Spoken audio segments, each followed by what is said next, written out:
Her står vi ved et såkaldt enstrenganlæg, hvor vi har udskiftet en ganske almindelig termostat, som styrer temperaturen på det varme vand. Det har vi udskiftet med et vejrkompenserende anlæg. Det vil sige, at temperaturen ind i huset altid styres efter den temperatur, der er ude. Jo koldere, jo varmere kommer det ind, og jo varmere det bliver vejret, jo lavere bliver temperaturen. Det gør, at vores afkøling på sådan et anlæg her bliver forbedret væsentligt i forhold til en manuel temperaturstyring.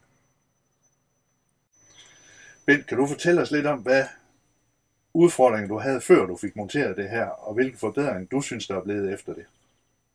Jamen, jeg havde den udfordring, at jeg jo i hvert fald år efter år betalte en rimelig klækkelig afgift for manglende afkøling.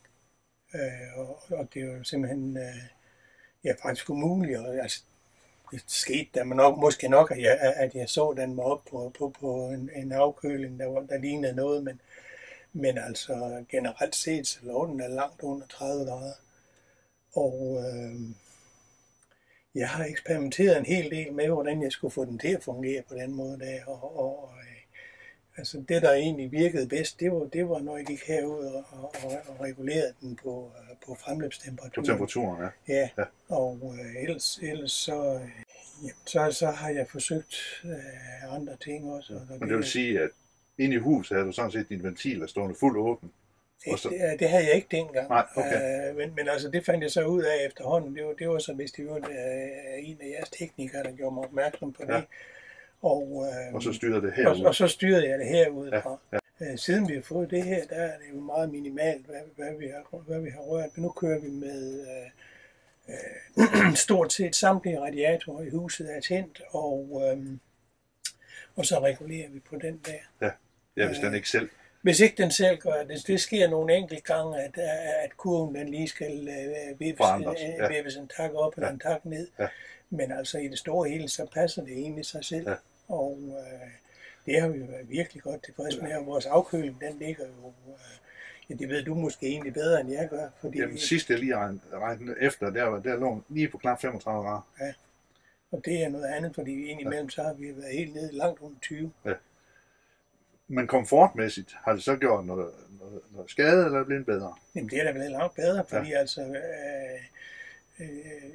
som vi snakkede om, inden vi fik anlægget op, at jamen, hvis det fryser 37 grader om natten, så står jeg jo ikke op og løber herud i min morgenkåb og skruer op for varmen, og omvendt, hvis der er 37 graders varme om eftermiddagen, jamen så er det ikke sikkert, at jeg er hjemme, så jeg får skruet ned. Så, det er jo så fordelen. Det gør den her selv. Det passer den altså. Ja.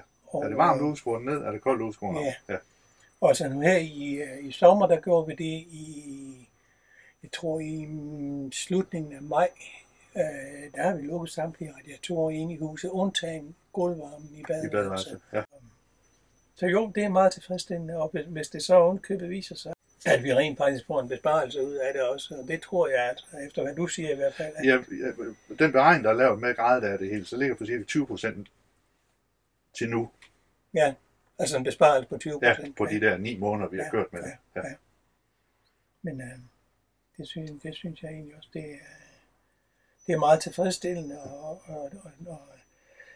i hvert fald den lettelse, det er at bare lige skulle gå ud og regulere her. Ja. Altså nu bruger vi utrolig meget varme, altså vi ligger jo nok om vinteren i hvert fald med en stuetemperatur på 24 grader eller noget den stil. Så, og det gør udfordringen for et enstrenganlæg endnu større. Jamen det er klart. Ja. Det er klart. Ja.